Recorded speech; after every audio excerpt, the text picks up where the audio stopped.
Buenos días de nuevo. Espero que esta vez no me saquen tarjeta amarilla o naranja, que fue la anterior. Vamos a hablar de algunas novedades del tratamiento de la hepatitis B, pero desde un punto de vista, yo espero que muy pragmático, para que se lleven unas cuantas lecciones a casa claras, ¿no?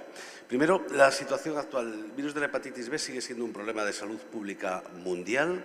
Tiene una prevalencia de aproximadamente 250 millones de personas en el mundo. Como se ve muy bien en este mapa mundi, la prevalencia es diferente en función de la región del mundo que analicemos, mucho más alta en el sudeste asiático y mucho más baja en Europa y en América, pero que sigue siendo un problema importante. He resaltado la prevalencia que hay en esta región, concretamente en la República Dominicana, que tiene una prevalencia que oscila entre el 1 y el 2,5% en adultos. Es una prevalencia todavía relativamente alta y que incluso en los niños de menos de 5 años es una prevalencia de entre 0,1 y el 0,5%, lo cual quiere decir que tenemos que incidir un poco en los programas de vacunación. Pero quizás donde se refleja el verdadero drama de la hepatitis B es en esta diapositiva. Si nos fijamos, vamos a comparar la prevalencia de virus B y de VIH. La pandemia es mucho más intensa en virus B que en VIH, 250 millones frente a aproximadamente 40 millones, pero donde se producen las diferencias más extremas son en el diagnóstico y en el tratamiento. La mayor parte de los pacientes infectados por el VIH están diagnosticados, mientras que en virus B están diagnosticados menos del 15% de los pacientes, a pesar de que conocemos perfectamente el virus B desde hace décadas y tenemos herramientas diagnósticas sencillas y baratas desde hace al menos 40 años. Y todavía un problema aún mayor, de los pacientes que están diagnosticados, solo unos pocos están siendo tratados, mientras que en VIH la mayor parte de los pacientes diagnosticados están siendo tratados. Esto probablemente refleja un hecho, sin ninguna duda, que es que la percepción del riesgo de la infección por el virus B es mucho más pequeña que la percepción del riesgo por infección por VIH, y esto es una verdad a medias, porque la causa más frecuente de hepatocarcinoma a nivel mundial sigue siendo el virus B, y probablemente es una percepción inadecuada. Y esto va a hacer que los objetivos de la Organización Mundial de la Salud, tanto de eliminación como de tratamiento del virus B, no se van a cumplir por mucho. Y probablemente uno de los factores que más influyen en que esta prevalencia del virus B no baje está en relación con que diagnosticamos mal y tarde a los pacientes. Y además hay algunos factores añadidos, como es el marcadísimo incremento de las enfermedades de transmisión sexual en todo el mundo y en todos los colectivos. Por motivos de tiempo no explico con detenimiento esta diapositiva, pero estas enfermedades de transmisión sexual se han incrementado en la población general, se han incrementado en las mujeres embarazadas, en los inmigrantes, en los prisioneros, en los pacientes que no tienen casa, en todo el mundo. Por lo tanto, debemos hacer un esfuerzo marcado en el diagnóstico. Fíjense, este es un estudio que hemos hecho en nuestro hospital de decenas de miles de diagnósticos de enfermedades de transmisión sexual. Y se ve una cosa muy clara. Sabemos que los enfermos que tienen una enfermedad de transmisión sexual tienen un riesgo incrementado de infecciones por la hepatitis B, C y el VIH. Pues bien, cuando el diagnóstico es efectivamente una muestra que exige la recogida de suero, es la sífilis, se hace cribado del resto de las infecciones, es decir, de hepatitis B, C y VIH, en aproximadamente 2/3 de los casos, cifras que son razonables. Pero cuando las infecciones de transmisión sexual exigen una muestra que es exudado uretral o exudado cervical o exudado vaginal, en ningún caso se hace, prácticamente en ningún caso se hace el cribado de hepatitis virales o de VIH. Evidentemente, hay un número muy elevado de pacientes que estarán infectados por el virus de la hepatitis B, por el VIH o por el virus C que no se diagnostican. Por lo tanto, tenemos que hacer un esfuerzo en intentar concienciarnos todos de que debemos hacer un cribado integral de las hepatitis virales y del VIH en todos los pacientes que tienen cualquier hepatitis viral y en cualquier paciente que tiene cualquier enfermedad de transmisión sexual. Siempre que sospechemos una hepatitis viral, sea cual fuere, y o una enfermedad de transmisión sexual, sea cual fuere, tenemos que descartar las otras, porque probablemente van a ir acompañadas. ¿Por qué debemos tratar a los pacientes con un virus B? Pues probablemente hay dos tipos de razones. Una razón individual, como paciente, y una razón colectiva, como sociedad. La razón individual es que la infección por virus B es capaz de producir cirrosis, es capaz de producir hepatocarcinoma, complicaciones extrahepáticas y además puede reactivarse cuando se utilizan ciertos fármacos inmunosupresores o biológicos y evidentemente por razones de salud pública. Si eliminamos los enfermos que transmiten la infección, el número de personas que se infecte será menor. Sabemos que el riesgo de hepatocarcinoma no depende solo de la infección por el virus, sino que depende también de otros factores, como factores familiares, el sexo en hombres o la edad. Pero nosotros teníamos, y esta es una diapositiva que yo considero de extrema importancia, teníamos la idea de que los pacientes que desarrollaban un hepatocarcinoma eran pacientes que tenían una hepatitis crónica más o menos activa y que no se desarrollaba en pacientes con una enfermedad inactiva o en inmunotolerantes. Y esta diapositiva nos viene a demostrar lo contrario. Si bien es cierto, el riesgo es máximo cuando existe una carga viral intermedia que probablemente representa a esos pacientes que tienen una hepatitis crónica activa. Cuando tienen una carga viral muy elevada, probablemente pacientes inmunotolerantes, también existe riesgo de hepatocarcinoma. Y cuando tienen una carga viral muy baja, probablemente pacientes con una hepatitis inactiva también tienen riesgo de hepatocarcinoma. Es decir, el riesgo de hepatocarcinoma es independiente del estadio de la infección por el virus C. En segundo lugar, se produce un incremento de las neoplasias extrahepáticas, como muy bien se ve en esta diapositiva. Este incremento de las neoplasias extrahepáticas es a base de tumores que no están relacionados con la enfermedad hepática. Obviamente, existe un riesgo de transmisión vertical. Y voy a poner una diapositiva que creo que es muy importante, porque en la sanidad actual cada vez más pacientes van a ser tratados en el futuro con fármacos inmunosupresores, con quimioterapia, con inmunoterapia o con agentes biológicos que van a incrementar notablemente el riesgo de reactivación. Y si bien la prevalencia de infección activa por virus B es de aproximadamente 250 millones, probablemente la infección previa por virus B afecta a más de 1.000 millones en el mundo. Es decir, hay un número enorme de pacientes y en estos pacientes se puede reactivar. Y esta es otra razón clara. ¿Qué pacientes deben tratarse? Bueno, las guías clásicas, las guías de las asociaciones americana, europea, la asiática, básicamente fundan el tratamiento en 4 aspectos. ¿Cómo es el sistema E? Es decir, ¿soy antígeno E positivo o negativo? ¿Cuál es mi carga viral? ¿Cuál es mi nivel de transaminasas? Y cuál es mi grado de fibrosis. Y con estos 4 parámetros, básicamente, se decide que se tratan todos aquellos pacientes que tienen una fibrosis significativa, por supuesto, todos los pacientes cirróticos, todos aquellos pacientes que tienen inflamación, es decir, que tienen unas transaminasas elevadas, que tienen replicación viral activa, es decir, que tienen un DNA que en algunos casos es mayor de 2.000 y casi siempre mayor de 20.000, y que tienen fibrosis. Bueno, 4 parámetros que son relativamente fáciles de establecer en los países occidentales, pero que es muy difícil de establecer en países pobres. Y esta es una infección mayoritariamente de países pobres.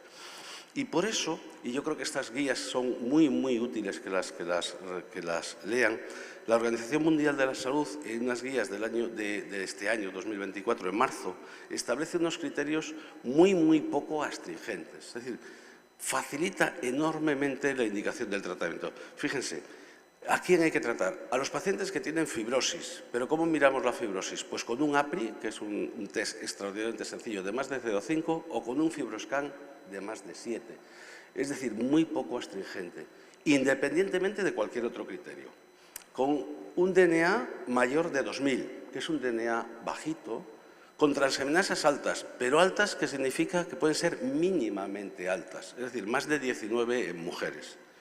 O, siempre es O, que estén coinfectados por otro virus, o que tengan una comorbilidad significativa, o que tengan una manifestación extrahepática. Y además, en aquellos países en los cuales es difícil hacer determinaciones de DNA, vale con que tengan las transaminasas altas de forma reiterada. Es decir, criterios mínimamente astringentes con una tendencia clara a la expansión del tratamiento. ¿Y por qué queremos expandir el tratamiento? Primero, porque si les tratamos antes de que hagan una fibrosis elevada, la probabilidad de que el paciente cure la infección es más alta, porque el sistema inmune no se deprimirá tanto, evitará el agotamiento del sistema inmune. En segundo lugar, porque, como ya les comenté antes, existen un número significativo de pacientes que desarrollan hepatocarcinoma y que no están incluidos en los criterios clásicos de tratamiento. Por lo tanto, con estos criterios, probablemente estos pacientes no harían hepatocarcinoma. Y, en tercer lugar, porque se ha demostrado de forma clara y rotunda que el tratamiento precoz se asocia a una mejor y a una mayor calidad de vida. Por lo tanto, cuanto antes tratemos a los pacientes, mejor. ¿Con qué deben tratarse? Esta es una pregunta bastante sencilla, con lo que se pueda, porque el objetivo no es curar a los pacientes, porque no podemos curarles. Muchas veces no podemos hacer una cura funcional de los pacientes, es decir, no podemos negativizar el antígeno de superficie, y lo que queremos es que no haya inflamación, o lo que conseguimos. Y los fármacos que tenemos disponibles son los análogos nucleosídicos o nucleotídicos. ¿Y con qué tratarles? Insisto, con lo que se pueda.